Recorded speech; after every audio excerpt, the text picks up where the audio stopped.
Contract act 1872 शुरू में पहले सफे पे देखें। The contract act 1872 act number 9 of 1872 amended up to date लिखा हुआ है। और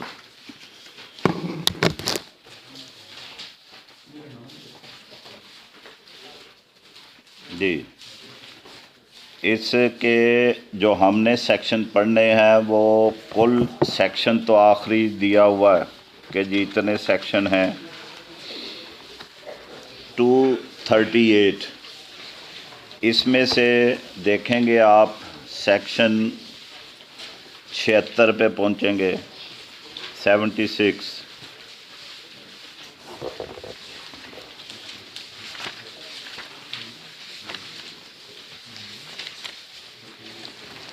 जी पेज नंबर है 52। चैप्टर सेंटर में लिखा हुआ है चैप्टर 7 सेक्शन 76 2 1 2 3। ये सेल ऑफ गुड्स से मुतल्लिका थे। कॉन्ट्रैक्ट में ये अलहदा इसी का चैप्टर हिस्सा था, मगर अब सेल्स ऑफ गुड्स एक्ट 1930 अलहदा आ गया और ये सेक्शन सारे रिपील हो गए। सेल्स ऑफ गुड्स एक्ट जो मनकूला चीज़ें हैं उनकी बै के जो असूल व ज़वाबित थे उनके लिए अलहदा एक्ट आ चुका है। इसलिए हमें सेक्शन इतने सारे नहीं पढ़ने पड़ेंगे, बल्कि 76 से 123 जो हैं ये 49 सेक्शन बनते हैं। पढ़ते हुए हमारे इतने काम हो गए, जल्दी कॉन्ट्रैक्ट एक्ट ख़त्म हो जाएगा। अब जो सेक्शन 1 पे आए,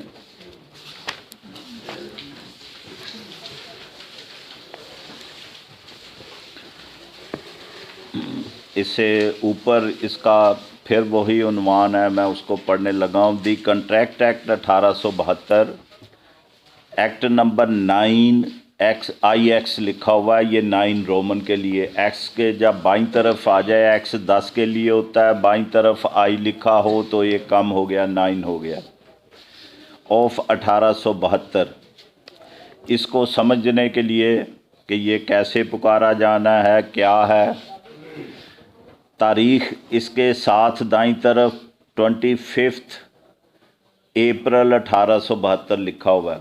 मैंने इसलिए कहा था कि जब भी आप आएँ आपने जनरल क्लासेस एक्ट ज़रूर साथ लेके आना, मगर आज नई किताब के शौक़ में हमने किसी ने भी नहीं किया। इसको समझने के लिए कि ये तारीख़ क्यों लिखी हुई है, जो West Pakistan General Clauses Act है उसका सेक्शन 3 मैं पढ़ देता हूँ, ताकि ये तारीख़ जो है वो समझ आ जाए कि ये तारीख़ क्या कहती है, क्यों लिखी हुई है। ये भी कानून का हिस्सा है ये तारीख़।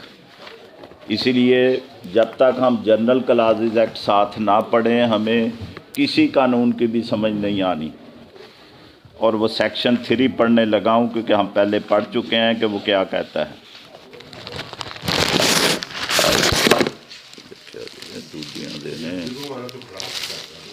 चाहते हो ले लो ये चो एक कोल रख लो अपने। दी सेक्शन 3 कहता है where any West Pakistan act. यही बात असूल जो है वो दूसरे में भी है, अगरचे उसमें ये सेक्शन शामिल नहीं किया, मगर इंटरप्रिटेशन के लिए यही तशरीह चलनी है।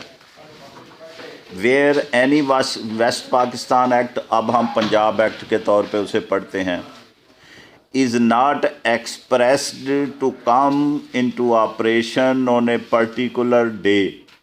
अगर किसी कानून में ये नहीं लिखा कि किस ख़ास दिन से ये लागू होगा तो क्या असूल होगा, देन तब it shall come into operation, तो उस दिन से वो लागू होगा on publication in the official gazette, जिस दिन ऑफिशियल गज़ट में कानून शाया हो जाए उस दिन लागू हो जाता है। And in every such act, जिसमें ये ना लिखा हो, सच से मुराद है जिसका अभी जिक्र आया मज़कूरा act, the date of the first publication thereof shall be printed either above or below the title of the act and shall form part of every such act। अब आपको समझ आ जाएगी ये तारीख़ क्यों लिखी है। ये कानून कहता है कि ये तारीख़ उस जो एक्ट का नाम है उसके साथ जिस दिन पहले दिन शाये की जाए, shall be printed either above और बिलो द टाइटल, जो उन्वान दिया हुआ है उसके ऊपर या नीचे ये तारीख़ लिखी होनी चाहिए। कानूनी तकाजा है। ये गज़ट पब्लिकेशन की तारीख़ है जिस दिन ये कानून गज़ट में शाया हो गया। बेमकसद नहीं है, कानून का तकाजा है कि ये लिखी जानी है। The title of the act and shall form, ये हिस्सा बन जाएगी, part of every such act, जिस एक्ट के नीचे ये तारीख़ लिखी जानी है उसका ये हिस्सा है। ये ऐसे ही नहीं लिखी गई, इसलिए मैं कहता हूँ कि ये जनरल क्लासेस एक्ट जो शुरू करता है, जहाँ सेक्शन 1 है वो भी याद दहानी के लिए करा दूँ क्योंकि कुछ चेहरे जो हैं वो नए हैं मेरे लिए। सेक्शन 2 इसका क्या कह रहा है? इन दिस एक्ट, ये जो जनरल क्लासेस एक्ट है, इस एक्ट में and in all West Pakistan acts, और जो भी सूबाई कवानीन हों, ये उस वक्त बना था जब वेस्ट पाकिस्तान सूबा था। अब लॉ के मुताबिक जहाँ जहाँ वेस्ट पाकिस्तान लिखा गया हो वहाँ सूबा पंजाब, सूबा KPK और बलूचिस्तान और सिंध इसे पढ़ा जाना है। अलहदा लॉ जब ये सूबा जो है एक की बजाय 4 की हैं तो उस कानून में लिख दिया गया है। तो इस एक्ट में या कोई भी सूबाई एक्ट, यही बात फेडरल एक्ट में, जनरल क्लासेस एक्ट में भी लिखी हुई कि तमाम जो फेडरल एक्ट हैं उनमें या उस एक्ट में जो जनरल क्लासेस एक्ट है, ये जो मैं पढ़ रहा हूँ ये West Pakistan General Clauses Act है जिसे अब हमने पंजाब जनरल क्लासेस एक्ट पढ़ना है। Shall have the West Pakistan unless there is anything repugnant in the subject or context, स्वाय इसके कि सियाको सबाक में कोई मुख्तलिफ बात लिखी हो एक्ट में, वरना जो बातें इस एक्ट में लिखी हुई हैं वो हर एक्ट का हिस्सा होंगी। और इसका प्रियम्बल भी जो है, इब्तदाइया जो है, उसमें भी यही वजाहत की हुई है। वेयर एज़ क्यों ये कानून बनाया गया वो बयान करने लगा। Whereas it is expedient, मुनासिब है, टू शार्टन द लैंग्वेज, जो ज़बान इसमें इस्तेमाल हुई है उसे मुख्तसर किया जाए। Used in the acts passed by the West Pakistan legislature, एक मकसद इसका ये है कि ये बातें हर एक्ट में ना लिखनी पड़ें, इसमें लिख दी हैं, ये हर एक्ट का हिस्सा हो जाएंगी।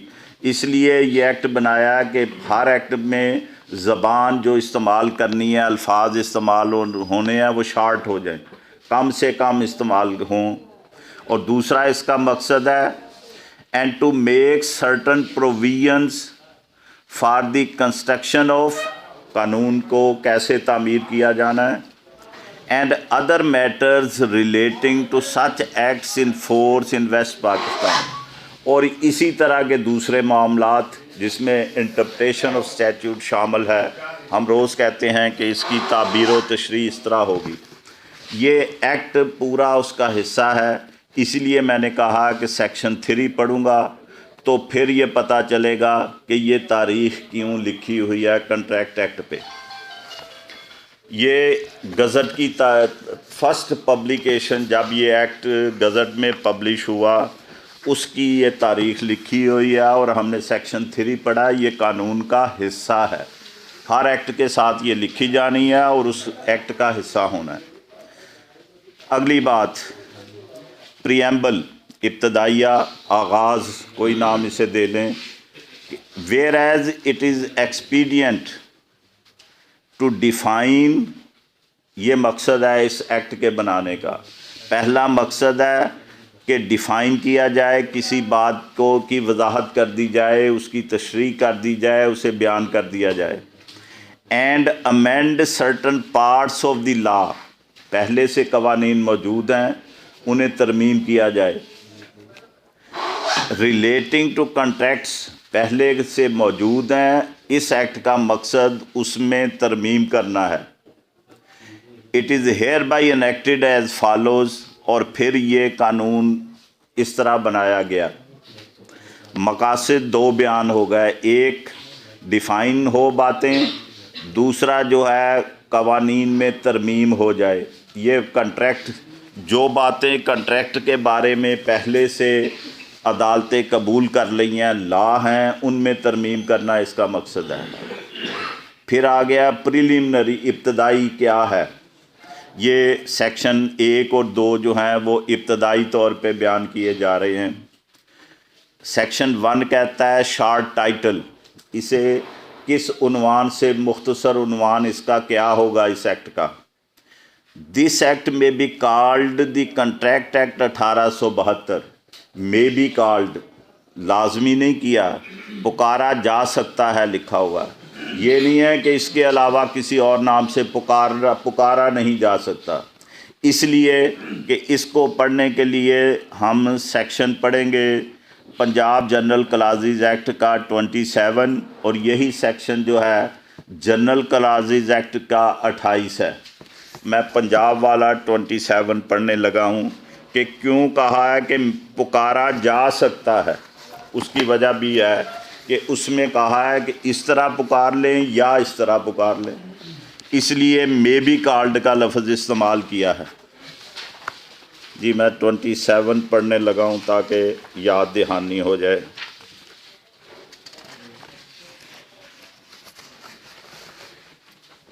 साइटेशन ऑफ एनेक्टमेंट्स, किस तरह हम साइट करेंगे, उसे लिखेंगे, पुकारेंगे। In any West Pakistan act and in any rule, by laws, instrument or document, 5 चीज़ें बयान कर दी हैं। कोई भी चीज़ हो उसमें ये होगा तो क्या समझा जाएगा।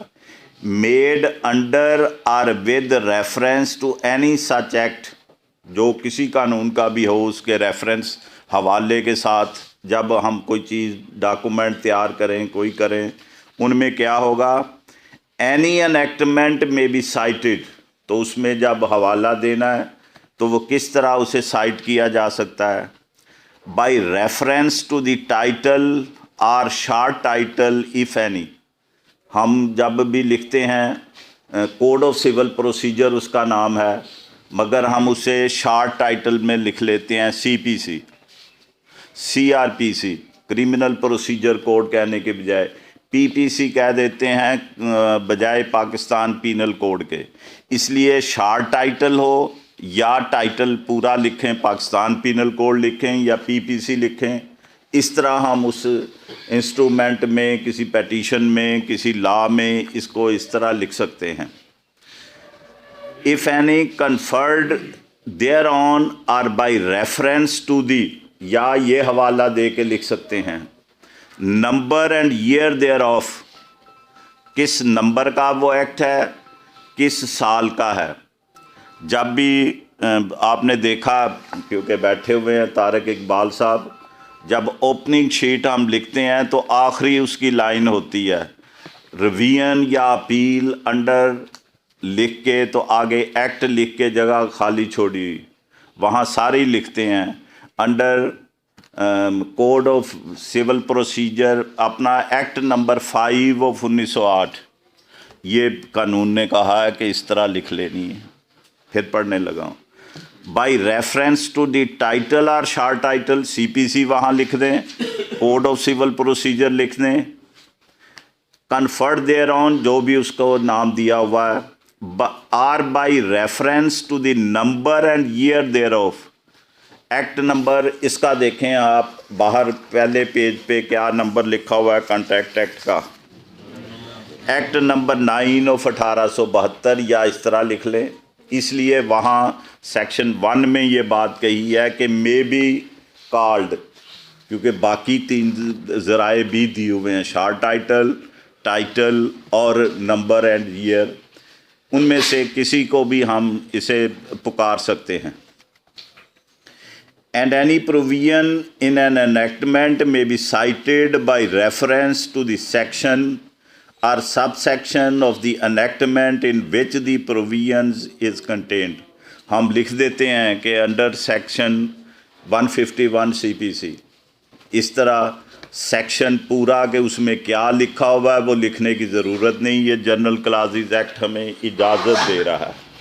इसको मद्देनज़र रखते हुए हम समझेंगे कि अब जो हम कॉन्ट्रैक्ट एक्ट का सेक्शन 1 में पढ़ रहे हैं, शार्ट टाइटल वो क्यों इस तरह लिखा हुआ है। दिस एक्ट में be called the contract act 1872। हम इसको ये भी कह सकते हैं एक्ट नंबर 9 ऑफ 1872। उर्दू में हम कानून मुआहदा लिख देते हैं, सेक्शन फ़लाँ कानून मुआहदा 1872। अगली बात, एक्सटेंट एंड कमेंसमेंट, इसकी वुसअत क्या होगी, एक्सटेंड कहाँ तक करेगा, ये किस किस एरिए में ये लागू होगा, एंड कमेंसमेंट और इसका आगाज़ कब होगा।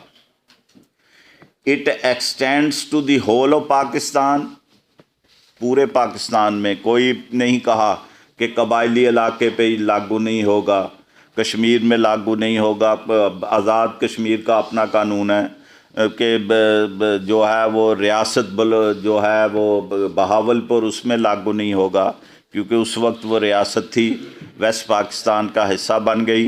कॉन्ट्रैक्ट हुआ था कायदे आज़म और उसके नवाब के ज़रिए कि ये हम पाकिस्तान में शामिल होना चाहते हैं।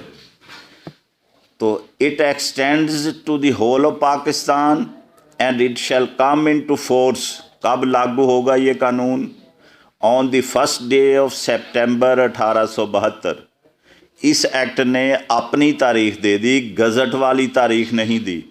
हमने पढ़ा अभी कि अगर गज़ट में कानून में कोई तारीख नहीं दी हुई तो फिर लागू हो जाएगा, 25/4/1872 को हो जाना था, मगर इसने तारीख दे दी कि नहीं, अप्रैल में नहीं, ये सितंबर में होगा, चौथे महीने में नहीं बल्कि 9वें माह में जो है इसने लागू होना है। इसलिए अब इस तारीख को लागू हुआ, फर्स्ट डे ऑफ सितंबर 1872। हम जो CPC पढ़ते हैं वो 1908 की है, मगर वो लागू हुई 1 जनवरी 1909 को। उसमें भी यही बात लिखी हुई है कि लागू उस वक्त से होगी। पहले जो प्रोसीजर वही चलेगा जो इससे पहले CPC जिसे उसने रिपील किया था जी। इसलिए मैंने कहा है कि जनरल क्लासेस एक्ट को साथ मिला के पढ़ना है, क्योंकि सारी वजाहत उसके साथ होनी है कि ये ऐसे क्या है, ऊपर तारीख और लिखी हुई है, यहाँ और लिखी हुई है, दोनों में से कौन सी लागू होनी है। कमेंसमेंट डे 1 सितंबर 1872 हो गया जी। बस आज सेक्शन पूरा कर लिया। एनेक्टमेंट्स रिपील्ड, जो इस कानून ने या किसी तरीके से मनसूख कवानीन हो गए, उनके असरात क्या होंगे वो बयान होने लगे हैं। नथिंग हेयर इन कंटेंट, कोई बात इसमें इस एक्ट में शामिल है उसका कोई असर नहीं होगा, ये बयान होने लगा। Nothing herein contained shall affect, वो मौसर, ये बातें मौसर नहीं होंगी। The provisions of any statute, उस पर असरअंदाज नहीं होगी। अगर कोई और कानून है, इसने और बातें बयान की हैं, तो वो उस कानून पे लागू नहीं होंगी। स्टैट्यूट ये जमा का सीगा हो गया, रूल्स नोटिफिकेशन सारे स्टैट्यूट में आ जाते हैं, एक्ट भी आ जाता है, ऑर्डिनेंस भी आ जाता है, रेगुलेशन भी आ जाते हैं। एक्ट और रेगुलेशन फिर उसे अलहदा भी बयान कर दिया। Not here by expressly repealed, जो कानून इस एक्ट ने एक्सप्रेसली रिपील नहीं किए, इम्प्लाइड नहीं कि ये कानून आ गया तो इसलिए वो कानून ख़त्म हो गया, बल्कि कहा है कि वाज़े तौर पे अगर इसमें कोई और बात नहीं लिखी कि वो कानून ख़त्म हो गया, मनसूख हो गया, तो इसकी जो शिकें हैं वो दूसरे कवानीन जो लागू हैं उन पे असरअंदाज नहीं होगी। नार एनी यूजेज, कोई रस्म है और कस्टम या रवाज है ऑफ ट्रेड, कारोबार का, उस पर भी ये असरअंदाज नहीं होगी। नार any incident of any contract, किसी मुआहदे का कंट्रैक्ट हुआ, उसके असरात क्या होंगे, उसकी झैली बातें क्या होंगी, उन पे भी ये कंट्रैक्ट एक्ट लागू नहीं होगा। Not inconsistent with the provisions of this act, अगर वो प्रोविजन इस एक्ट से मुतजाद नहीं है, अगर मुतजाद हैं फिर ये असरअंदाज होगा, वरना वो लागू रहेंगी। तवज्जो करा दी थी कि तुहाडे 12 वजिया नूं ते बड़ा चिर हो गया।